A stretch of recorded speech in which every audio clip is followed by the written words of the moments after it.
The middle. Okay, good. We're getting much better at this. Hey, everybody. Uncle Rich here. Hey, today it's July 15th. This is show number 22. And once again, we came right down to the wire, and that's why we had to call the show Mayor Who, because I thought the mayor let us down. I actually, we were under the gun, and, we spoke about Solarize Connecticut in Phase 3 and how everything had to be done by Friday, and I hadn't heard anything. I called the mayor twice on Thursday. I got no response. Friday, Town Hall is closed, City Hall is closed. So I finally heard from the mayor's office today. And even though it appears that they missed the deadline, it seems that they're in communication with the people from CEFIA. So we're not out of the running completely, but the mayor didn't drop the ball, he fumbled it. But you know what? You can always pick it back up. And that's the way life is, A lot of times you get a second chance. So Mayor, you got to continue to do the right thing, and then hopefully tomorrow, you can influence the people at CEFIA, because I spoke to them today, and they said, no, we haven't heard from Danbury. But obviously, you're going through different channels. So hopefully, we can get involved with the Solarize, Phase 3 project. Now, you're probably wondering, why Buddy the Bear is wearing a hoodie. And guys, there's, everybody's aware of what happened down in Florida this week, And, I was thinking back to the elections this past fall. And the recurring theme from Florida seemed to be how long people were standing online to vote. And I said to myself, why would somebody put themselves through this, standing there 6-8 hours on just to vote? The answer's right here, folks. That's why they stood in line, because they want to change things. And you know what? Regardless of what happened there, change has to be made. One of the saddest cartoons I saw was a little kid, and the mother was holding him, and he goes, Ma, I only want to go to the store. And the mother was crying. And you say to yourself, could you imagine if my kid said to me, Dad, I want to go get a slice of pizza, and I never see him again? All right. Enough of that. I said my piece. But now you know why people stand online to vote. It means a lot. All right, now, this morning I'm watching Fox, and remember, I watch Fox News so that you don't have to. And what do they say today? They're saying on the East Coast, where we are, this whole week we're going to have above average temperatures, triple digits, with high humidity. And in Dallas today, it was in the low 70s. So they said, boy, for Dallas, that's very unusual. No, that's not very unusual. That's climate change. It's that simple. So let's call a spade a spade. Now, I do have some good news, guys. Over the weekend, somebody on Fox News actually slipped, and they actually mentioned climate change. Now, my question is, what's going to happen when the conservatives finally have to admit that global warming is man-made, it's happening, and we have to prevent it from becoming a catastrophe? I want to see how they're going to change their tune when they finally have to fess up and call a spade a spade. And it's that simple. All right, now tonight, we're gonna look at some extreme weather. And when you look at what's going on, you're finally gonna start to say to yourself, wait a minute, these aren't coincidences anymore. This is change. So we're gonna start off with the change, and then last week, we did a show on the Park Avenue School. And while I was doing the video on the school, I accidentally, not accidentally, I guess it's starting to become part of me. I mean, I'm starting to learn so much about this that stuff just kind of flows out. And I said something in the video about the delivery system, the electric grid, the delivery system. And you know, 6% of the electricity that's generated goes to ground and gets wasted automatically. We'll never recover it. Another percentage, a big percentage, goes into heat loss. So in other words, the power companies are generating the power and it dissipates before it even gets to our house. So they're wasting their money. And in the video, I showed you how the solar panels on the school is feeding the condos that live next door. That's a win-win situation. You've just killed two birds with one stone. You're putting solar generating panels on the school, which is benefiting the school and driving their costs down so that the school can look like a champ when it comes to publishing its financial reports. But also, they only got to pump the electricity across the street.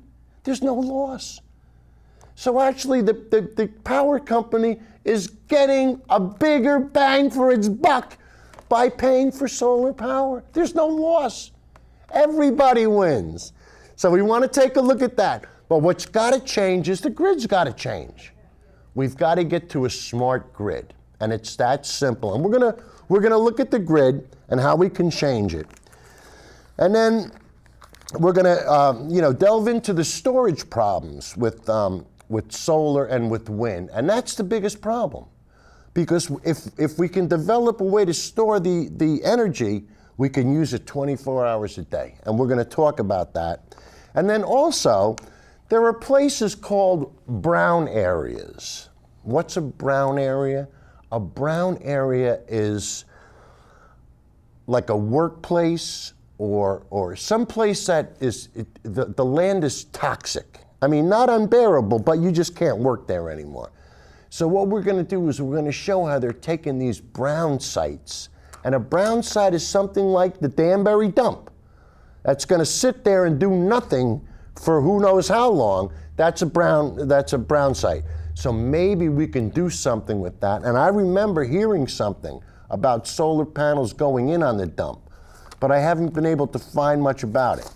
All right, so anyway, we're gonna start at the beginning. And we usually like to start with the American flag. And why? Well, of course, because we're patriotic, but more importantly, when you see the flag blowing in the breeze, I want you to think of one thing, and that's free energy. And why aren't we harvesting that free energy? And we like to call it, on this show, we like to call it Frenergy. There it goes. Hey, John's on the ball. And what's my other favorite clip over there, John?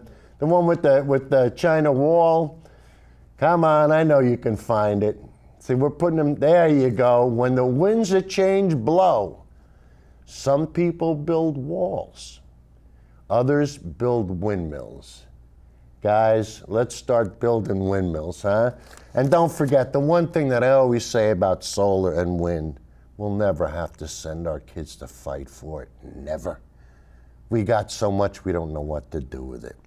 All right, now, the first clip we're gonna do tonight is on the weather. And guys, from now on, when you see weather like this, I don't know what that sound was. I think I hear stuff half the time. But anyway, when you start to see weather like this, look at the guy next to you or whoever you're with and say, look, that's climate change. And let's stop denying it. And let's take the climate deniers, and when they get in the way, bada bing! No more. You can't be nice to them anymore. It's too late in the game. You know, we got to prevent this from becoming a catastrophe. It's already a problem, you know? So we got to try to stop it in its tracks. All right, so let's go to the first clip, and we'll see just how bad the weather's getting. John? Wild weather, freakish weather, really hot, really cold, really rainy, really snowy. Seems to be happening more frequently these days. Is it because of climate change? Before we answer that question, we have to clear something up, the difference between weather and climate. Weather is what's happening in the atmosphere on a specific day in a specific location, things like temperature, wind, precipitation. Climate is the general condition of the atmosphere over a much broader region over decades of time. Conditions such as warm, or cold, or wet, or dry. However, it only takes a small change in the climate, like a little global warming, to create a big change in the weather. If the rainfall in New York and Boston is above average one year, we might just chalk it up to a normal fluctuation in the weather. But if rainfall stays above average for years on end, then the climate is changing. In fact, scientists have been warning us that the more climate changes, the more likely we are to have extreme weather. We've seen a lot of weird weather events with less than a 2-degree rise in global temperature. Research says we can expect more of these events as the Earth gets hotter. We'll see more tropical rains in drier areas, like Tropical Storm Irene in August 2011. Which put northeastern New York and southern Vermont underwater. A warmer atmosphere can hold more moisture, so more moisture can precipitate out during a storm. We'll see more prolonged heat waves and droughts, like the ones that hit Texas in 2011. That was the state's worst drought in history, and the temperature hit 100 degrees in Dallas on more than 60 days. We can expect long periods of springtime temperatures during the winter, like the extended warmth that hovered over the eastern U.S. in January 2012 and again in March. And, ironically, unusually cold and snowy conditions in winter too, like the snowmageddon that clobbered Washington, D.C. in 2010. So that sums up our long-range forecast. Change the climate, and you change the weather. For Scientific American's Instant Egghead, I'm Mark Fischetti.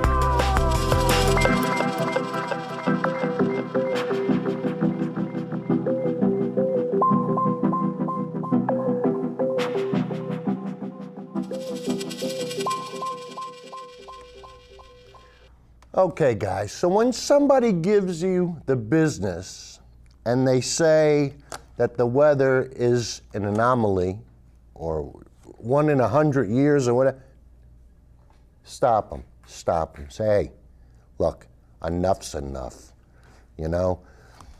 New York City had to close its subway system the last 2 years. It's never had to do that before. I mean, look at what's going on up in Canada right now. Ottawa, they're underwater. And why does it rain so hard? It's because when you put more water vapor in the air, you know, it's like when you take a shower. You know, the hotter the water, the steamier the room. Well, a cloud is nothing but a big, it's steam. It's, you know, it condenses and then it rains. And when you put that much water vapor in the air and you look at these thunderheads, you know, 60, 70,000 feet high in the air, and you think about the amount of water in them. And, you know, some people, I tell you, flooding is going to be common. I mean, you know, they said, you know, the Florida Keys are going to be underwater. I understand. I understand it. And one of my buddies on the internet, and I love these guys, you know, they get on the internet and you can tell the people that listen to Fox News. I mean, because it's sad, because they don't have a clue. And as a matter of fact, I was working down in Greenwich, and I was working with a guy that had a big mouth, and I could say, boy, I could just hear Fox coming out of him. And I said to him, he goes, well, you know, we're borrowing all this money from China, and we owe China. And I said, how are we borrowing the money from China? Well, we're just borrowing. I said, how? Could you please tell me how? Can you be specific? I know where. He couldn't say a word. Then we started talking about global warming, and it was unbelievable how little he knew, but how he wouldn't shut up. And I mean, it got to the point where they almost had to separate us, because I won't back down. I mean, and then he called me ignorant. And I tell you, this got me, because I asked him. We were talking about Tesla, and how Tesla has paid back its 1705 stimulus fund. And he had no idea where the money came from, you know, for Solyndra, because that's the first thing he said, Solyndra. Anybody who watches Fox, that's the only word they know when it comes to solar power, Solyndra. And of course, Solyndra went bankrupt, but Solyndra was only 1% of the fund. So, I mean, that's the only part that went bankrupt yet. But you know what? Fox has to tout this all the time. Why? So that the people that watch him will repeat it and make fools of themselves in front of other people. And that's why we wear the question marks. Where are you getting your information from? Who told you that? Most importantly, what are your sources? Case closed. Don't quote Judy from Nebraska, and don't quote Uncle Joe, because we won't accept it. We want to see footnotes. We want to see proof. We want to see evidence. It's that simple. And until you can show us, we got nothing to talk about, okay? I mean, the science is settled, except for the boneheads that watch Fox TV. All right, now, the next clip is going to be the clip that we showed last week from the Park Avenue School. So, John, let's show that, and then I'll show you how that influenced me into the next series. Hit it. Take two. All right, guys, we're at the Park Avenue School. All right, you can see Old Glory almost blowing in the breeze, but you're going to notice all the solar panels. Now, my first question is, how come those last four on the top row were never put in? Why didn't they go all the way across? But if you look, and I'm going to try to raise this up. I don't know if this is going to work. But there's a whole array across the whole thing, across the whole top. And obviously you could see the work that they're doing on the parking lot. But if I turn this way, we're facing down towards the mall. So if you were to make a left out of the mall and come right up Park Avenue, this is the way you'd be going. Now I'm going to try to take a picture of the other side, but you can see, I mean, look at that. Just think about all the electricity that's being generated just from that. And that's being fed to the grid, and that's probably being picked up by all the condos over here. So, sorry, but I'm standing on a mound of dirt. But if these condos are getting the power, we're eliminating one of the problems. And one of the problems is the delivery system. To deliver electricity to these condos, it's only got to go across the street. I tell you guys, I came up with that off the top of my head, and I'm so proud of myself because this stuff is starting to rub off on me, you know? But the next thing that's important is, you know, we have to get to a smarter grid. And it's really that simple. Now, I have a question for you. What's the biggest machine in the world? Think about that, the biggest machine in the world. Some people are going to say, it's got to be an aircraft carrier. Oh, maybe it's the CERN in Geneva, Switzerland, the Hadron Collider. That's got to be, it's 26 miles. That's got to be the biggest machine in the world. No. You know what the biggest machine in the world is? The United States electrical grid. Think about it. Think about the thousands of power plants that feed the grid. The nuclear, the coal, the gas, think of everything. Think about the thousands of miles of wires By far, it's the biggest machine in the world. And you know what? We've let it sit there for over 50 years and we've virtually done nothing with it. Except try to collect the profits and keep the profits and make the shareholders happy. But guess what, guys? We got to start thinking different ways now. All right, so we're going to go and we're going to show you how we can make a smarter grid. So, John, roll it.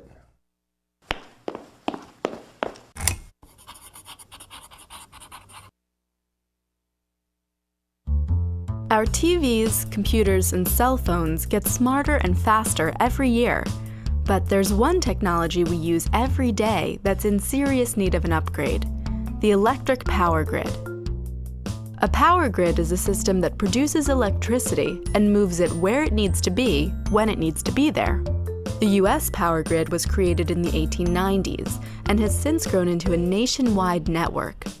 And with 5,000 power plants and 200,000 miles of power lines, it's arguably the largest machine on Earth.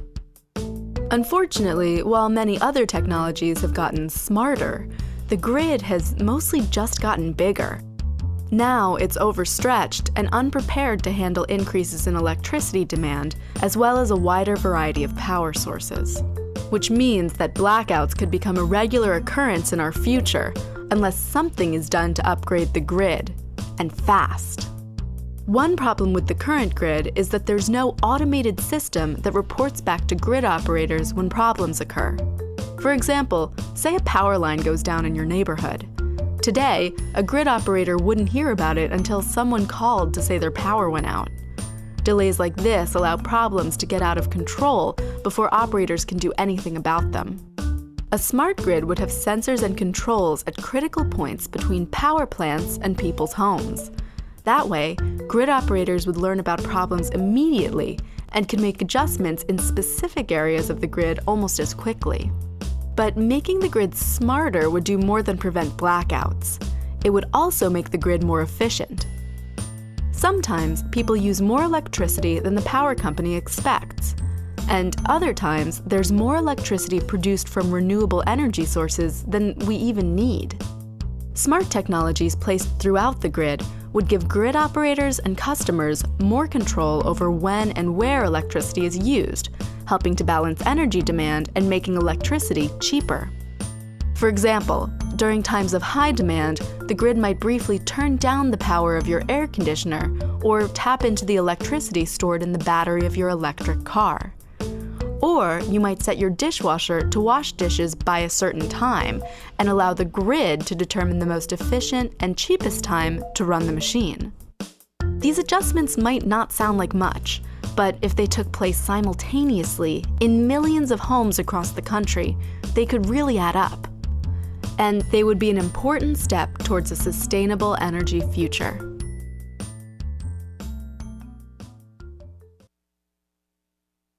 You know, guys, what a lot of people don't, not that they don't understand, but I bet you a lot of people are ignorant to the fact that at different times during the day, you're charged different rates for electricity. So what you might pay 13 cents an hour for during peak time, you might only pay, let's say, 6 cents a minute, you know, at nighttime. So if you were to wash your clothes at night, obviously you'd save money. You know, and think about what are the biggest things in your house. You know, the washing machine, your well pumps, you know, anything with an electric motor. But if you use them at night, yeah, you'd save money. So we're just going to forge right ahead. We're going to go right to the next clip, which is also about explaining the smart grid. And then we're going to go to the intergrid, which is going to be a lot of fun. But we're going to forge ahead. John? Hit us with the next. It's easy to take electricity for granted, but modern life would not be possible without it. To keep it going, we need more efficient ways to manage electricity.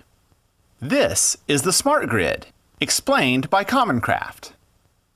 For over 100 years, coal and other fossil fuels have been used by power plants to produce the electricity we use every day. The grid is a network of power lines and substations that carry electricity from power plants to homes and businesses. Today, the grid has problems. It needs updating and is running at capacity. When power lines break or power plants can't produce enough power, blackouts can occur, and that's a problem that can cause fatalities. At the same time, today's grid often relies on a single power source and doesn't provide detailed information on usage, making electricity difficult to manage.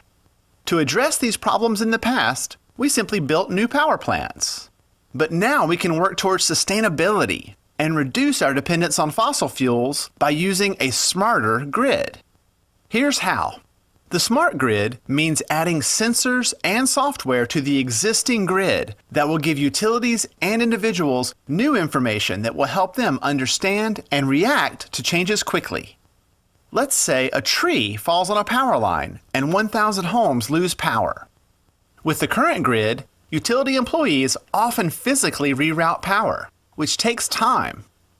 With the smart grid, sensors and software would detect and immediately route the power around the problem, limiting the issue to fewer homes.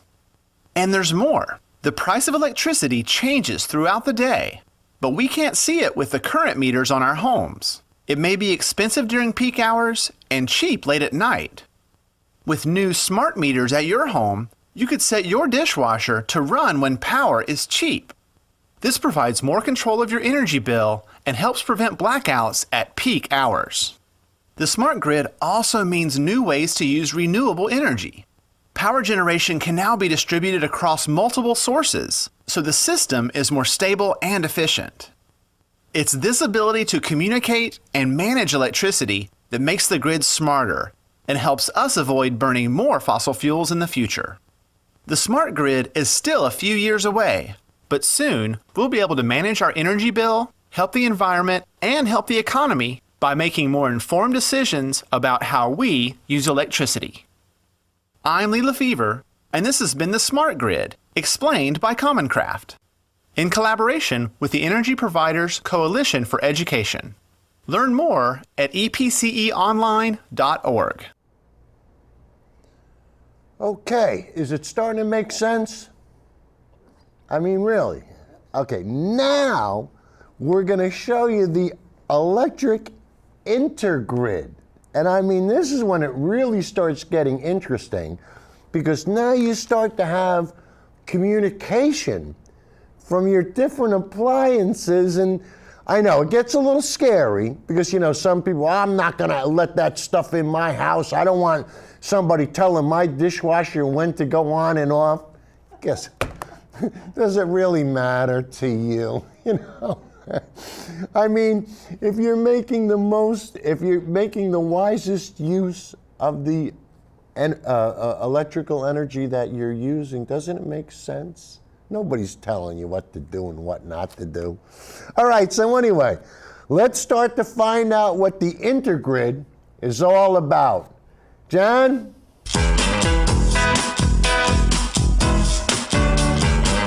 The United States has started the largest infrastructure project in human history. A complete top-to-bottom overhaul of our entire electrical supply grid. Retrofitting new, intelligent devices at every step. From the power company's generators to the devices in our homes. And making sure every component is secure from attack, while also adding in control of water, gas, and sewage systems. And this total makeover must happen while the whole system is operating online at peak capacity. While it's growing, in fact. In short, we've begun building a smarter power grid, one that works pretty much like the internet. You could call it the intergrid.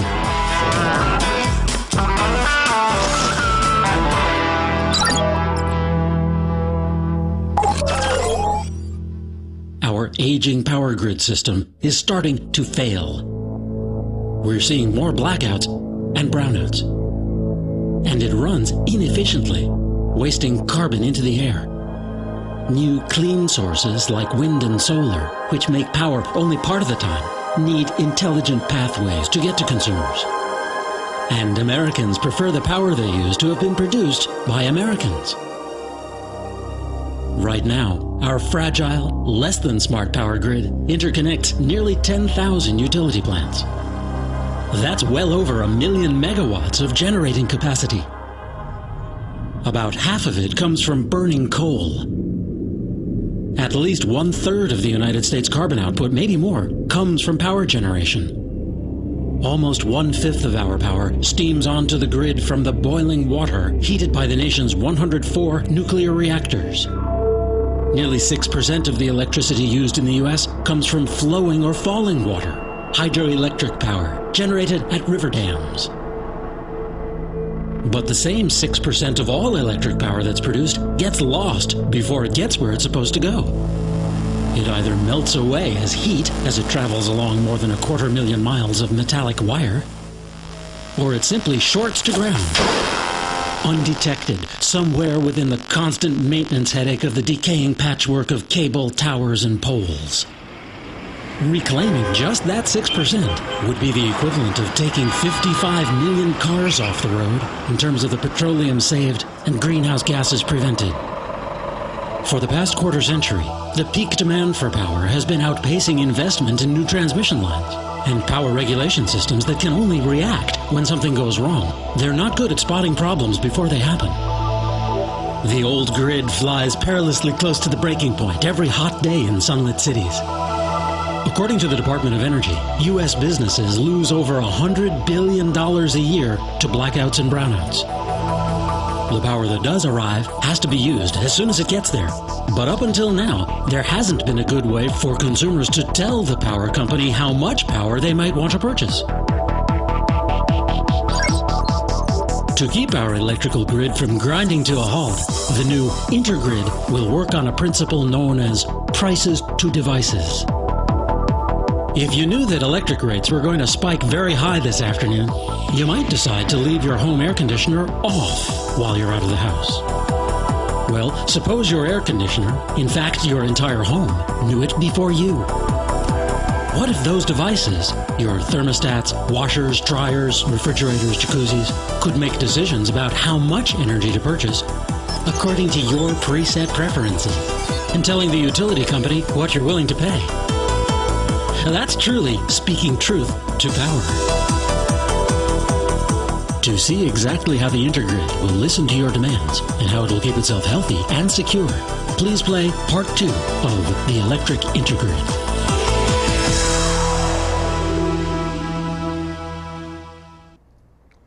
Now, I bet you guys want to see Part 2, don't you? Well, we're not going to show it to you. No. One thing I wanted to mention, if you, during the middle of that clip, you saw wind turbines, and on the side of it was Vestas. And Vestas wind turbines are made in Colorado. And guess who just hired 100 more people to work on their assembly line in Colorado? You got it, Vestas windmills. And I tell you, guys, some of the employment opportunities, especially with solar. I mean, this is where things are going to start to happen. And, you know, like I keep saying to people, if you know somebody that's looking for work, have them go on to virtually any solar company. They all have online job applications. Put in a job application. What do you got to lose besides some times? But like I said earlier, guys, solar is going to be what the transistors were, you know, back in the 50s. I mean, it's going to make that dramatic a difference. All right, so now we're not going to stiff you on the Part 2. We're going to show you Part 2 now on the Intergrid. So, John.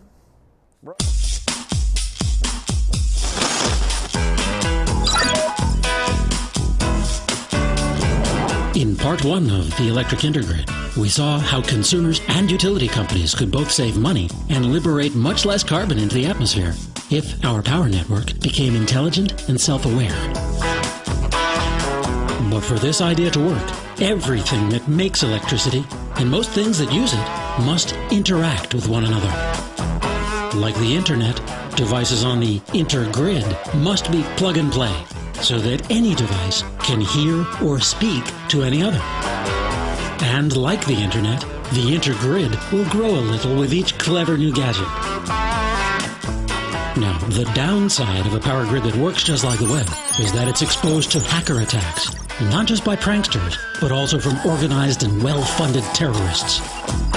Soon, every smart meter in every home and business will need something akin to computer virus protection. The intergrid must also defend against assaults from planet Earth itself. Let's say one day, maybe 10 years from now, a monster hurricane comes ashore, knocking out power. The intelligent intergrid instantly begins matching energy sources to critical needs. Places like hospitals and fire stations must be back online first. But this intergrid isn't depending only on utility power from power plants far away. After all, lines may be down over a large area. It's also intelligently hunting for local energy sources. The solar panels on your neighbor's roof. The plug-in hybrid car in your driveway. The fuel cells at your daughter's school. Every little bit helps.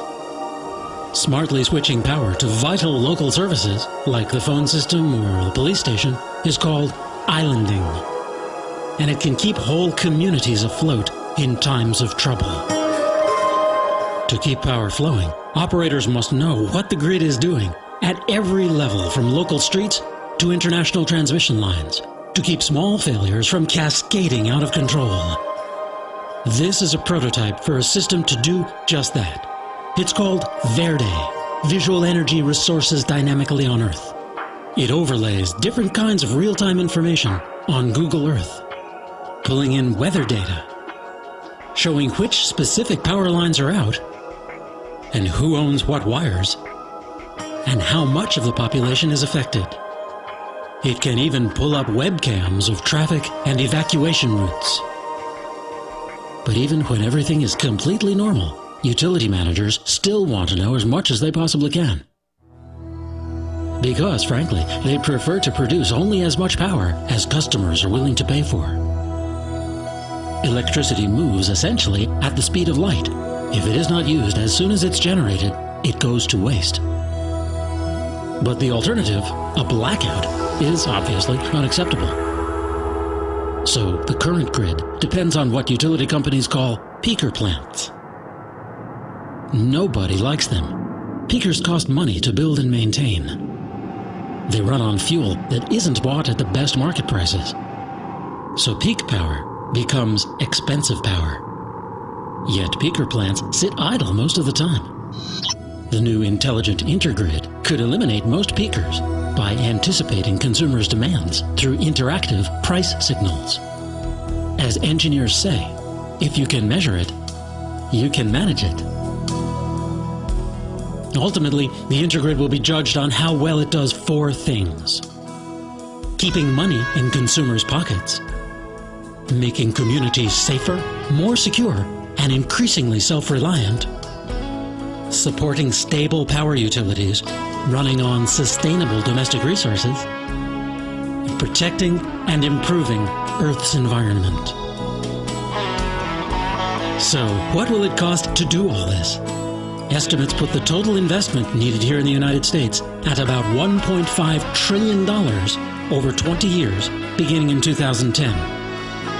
But amazingly, that's just about the amount of money needed anyway, just to keep the lights on, whether we make the grid smarter, cleaner, and safer, or just simply keep it working at all.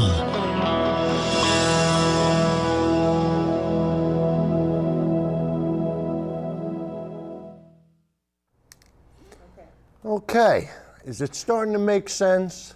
I mean, really, it's, we're looking at the biggest machine in the world. And I mean, somebody here on the staff said, well, Rich, it's a big machine. Look at all the carbon we're putting in the air from burning coal and gas and oil. And you never really realize how big they are until you see a clip like that and you go, wow. I mean, I've seen some, up in, what's the,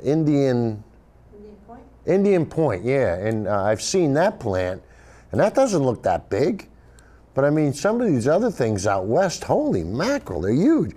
All right, so once again, we're running a little bit behind, so we're gonna jump ahead, and now we're gonna go to solar power. So John, if we can roll the next clip.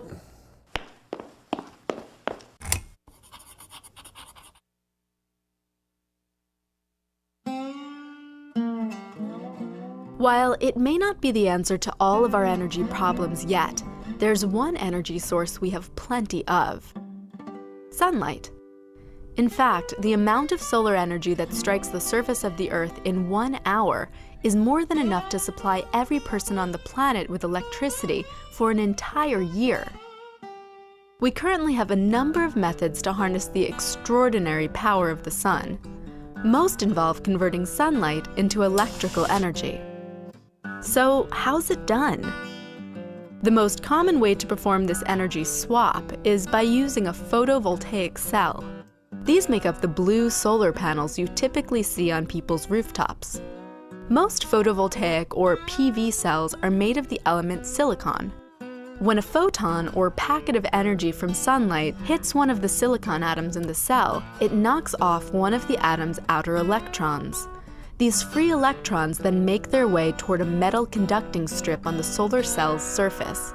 The strip transports this steady stream of electrons, the electrical current, out of the cell so that it can flow into the power grid for people to use.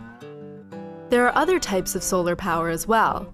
Concentrated solar power, or CSP systems, use giant mirrors to direct sunlight onto a small target. The concentrated light is used to heat a fluid, which in turn is used to boil water and create steam that turns an electrical generator. The great thing about both of these solar energy systems is that they are totally renewable and don't emit any greenhouse gases. So why don't we produce all of our electricity this way? To begin with, solar technologies aren't particularly efficient. Most convert less than 25% of the sunlight that strikes them into usable electrical energy. To top it off, we don't have good ways of storing solar energy, so for the most part, we still can't use it at night or on cloudy days. In other words, even if we plastered every rooftop in America with solar panels, they still wouldn't completely replace fossil fuels. Finally, solar power costs more. PV cells have become cheaper to produce in recent years, but solar technologies are still relatively costly compared to coal, oil, and even some other renewables. If we can work out these issues, efficiency, storage, and cost, solar energy really could begin to replace a significant portion of the fossil fuels we consume. We're not there yet, but the technology is getting better and cheaper all the time.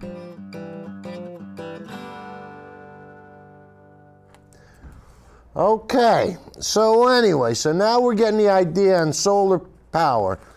And there's two problems that we're addressing tonight. The first one was the distribution problem, you know, where we show you can go from the school to across the street with solar power. But the second thing is the storage problem. You know, it's so hard to store electrical energy when it's being created. So we're going to show you some ideas, and then we're going to come back with some of my ideas. So John, if we could roll the next video.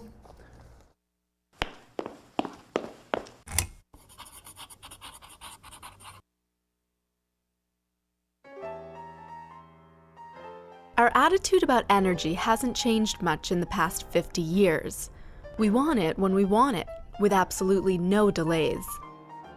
The thing is, because many of us are on similar schedules, our energy use tends to follow a similar pattern. For example, we use lots of it in the early evening when we get home from work or school, and then very little a few hours later when most of us are asleep. The result is that cities and towns have times of high and low energy use throughout the day. So, in order to make sure that everyone has energy when they want it, utility companies have to keep costly power plants on standby, just to fill in during peak times. It would be great if renewable energy sources were always available during times of high demand, so we wouldn't need those extra power plants. But solar and wind farms produce electricity only when the sun is shining or the wind is blowing. And if they produce more electricity than people use, too bad. That electricity is gone forever. If we had efficient ways of holding on to the excess electricity we produce, we could rely more on renewables and save money. We can't store electricity directly, but we can store it as other types of energy. Figuring out the best way to do this is one of the biggest challenges facing scientists and engineers today. One of the most likely solutions is to store electricity in the form of chemical energy inside giant batteries. These batteries are similar to those found inside a cell phone or hybrid car, but on an enormous scale. The hard part is making a battery that can provide power to thousands of people for several hours, but which isn't too costly and doesn't take up too much space. There are many other ideas as well. Some involve storing electricity in the form of potential energy or kinetic energy. But while all these ideas have promise, we still don't have reliable ways of storing energy in every location. It may be up to the next generation of scientists and engineers to rethink how we use and store the electricity we produce.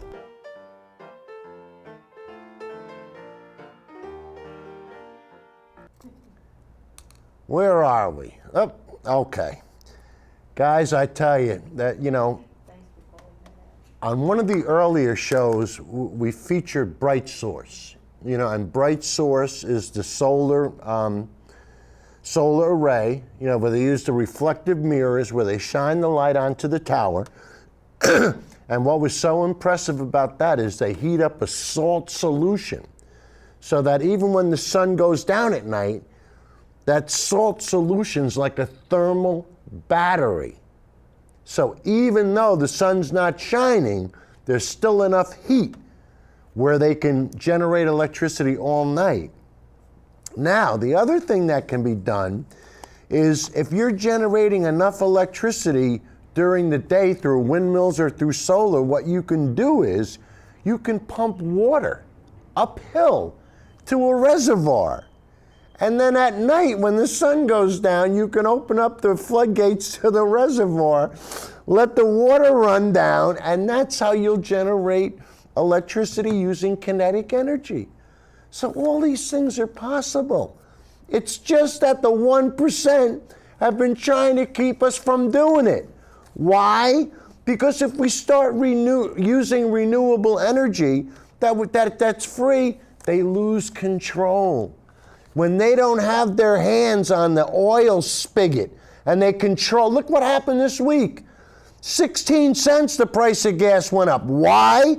Because of the problems in Egypt. Is there problems? It doesn't matter. The 1% can capitalize on this. They'll make more money by scaring us. They might shut the shipping lanes off.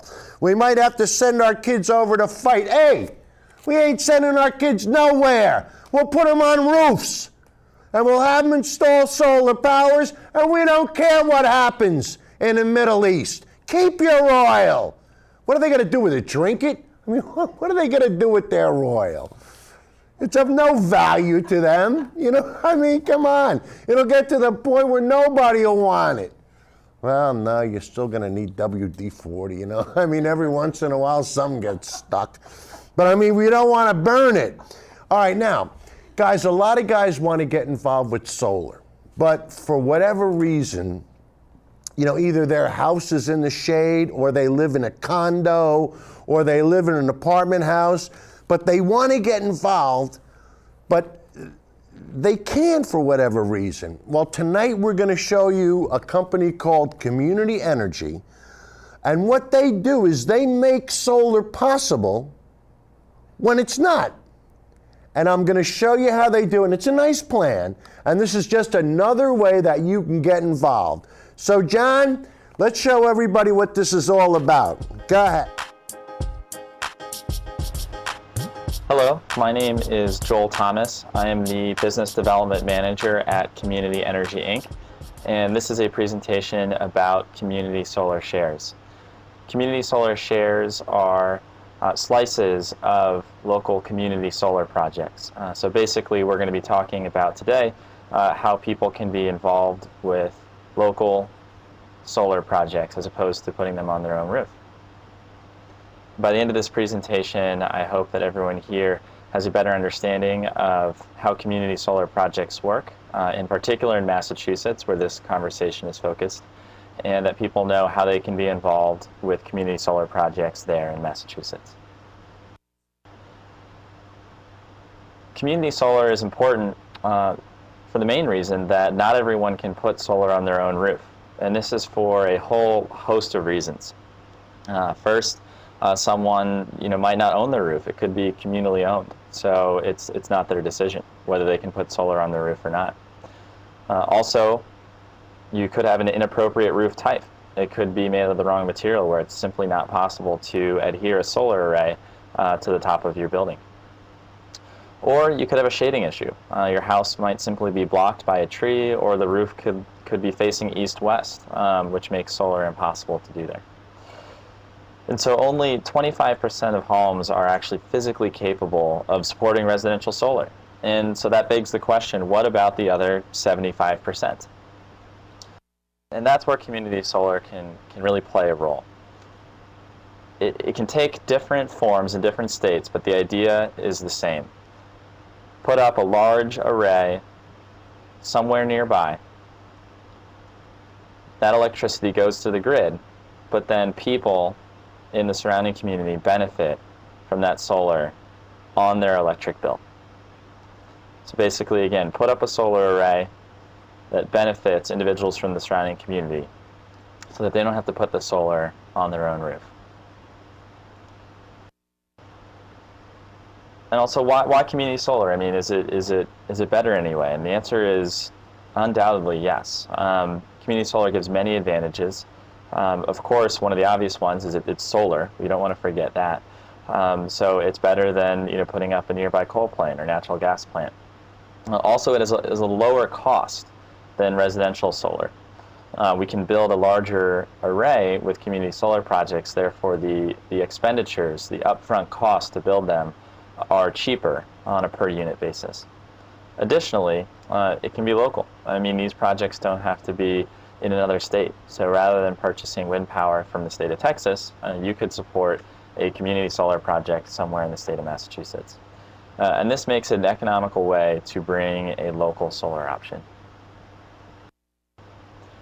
Okay, this is an important slide. This is how it works for subscribers. And when I say subscribers, I mean people who are enrolled in a local community solar project. So it all starts with demand. It all starts with homeowners and small businesses who say, we want to build a community solar project, or we want to be involved with a community solar project. And people sign up, saying, okay, I want 5% of the production from the array, or I want 10%, or I want 15%. And how much you sign up for depends on what your electrical usage is, or just how much of the shares you want to sign up for at this point in time. And then once we have enough people who've signed up for the array where we can have 100% of it fully subscribed, Community Energy can go out and find a site, and we can build and operate a solar array somewhere nearby. And then that solar array is going to generate a certain amount of electricity each month. So for the sake of simplicity, let's say that this solar array that we build generates 1,000 kilowatt hours each month. That electricity is going to get sent to the grid, to your utility. So let's assume that you live in national grid territory. And this array is now sending electricity of 1,000 kilowatt hours each month to national grid. The national grid is using that electricity through its poles and wires to feed the entire grid. Now what your utility is going to do is give you a credit on your electricity bill for your percentage of electricity that was generated by that solar array. So let's assume that you signed up for 5% of the solar production. That means that you're going to get a credit on your electric bill of 50 kilowatt hours, because that's 5% times 1,000 that was generated by the solar array. Let's assume that you signed up for 15% of the production.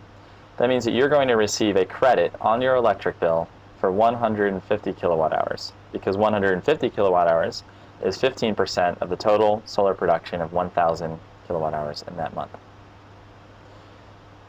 Now these credits, how exactly are they valued? You don't exactly just get a kilowatt hour off of your electric bill. You actually get a monetary amount reduced on your electric bill.